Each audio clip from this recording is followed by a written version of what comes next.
গিভেনটা কেন করতেছ রে ভাই? তুমি তো নিজেই তুমি এই কথা তাই নিজেই রাগ কাটাইছো আমার কাছে 2 লাখ। ও তো নিজেই বলে যে আমার যত বয়ফ্রেন্ড লন্ডন আমেরিকা তারপর হচ্ছে কাতার, একটা মেয়ের এত বয়ফ্রেন্ড কিভাবে থাকে? আমাদের একটাও খুঁজে পাই না। ও আরেকটা কথা উনি কালকে একটা কথা বলছিল যে আমার যে লাভলি থেকে 500 টাকা দিয়ে আমি নিয়ে আসি, আমার নাকি কথা বলাই 500 টাকা 1000 টাকা আলু নিয়ে আসে কথা বলাই।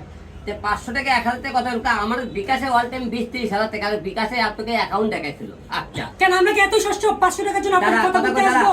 500 টাকা বিকাশে অ্যাকাউন্ট দেখালো টাকাটা। বিকাশের টাকাটা দেখালো ওর বাবা হলো যে তেজপুরে দালালি করে। এটা দালালের মেয়ে এত টাকা কোথা থেকে পেলো?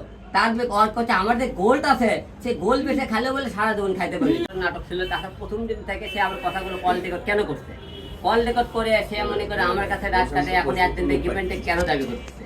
এখন এটা অবশ্যই পাতানো নাটক ছিল তার, কারণ তার পেছনে আমার কিছু অফিসের তারা চামচ আমার খাত চামচগুলো তারা আমার অফিসের কাছে তারা দিকে তাকে না সাংবাদিকের সামনে নিয়ে গেছে।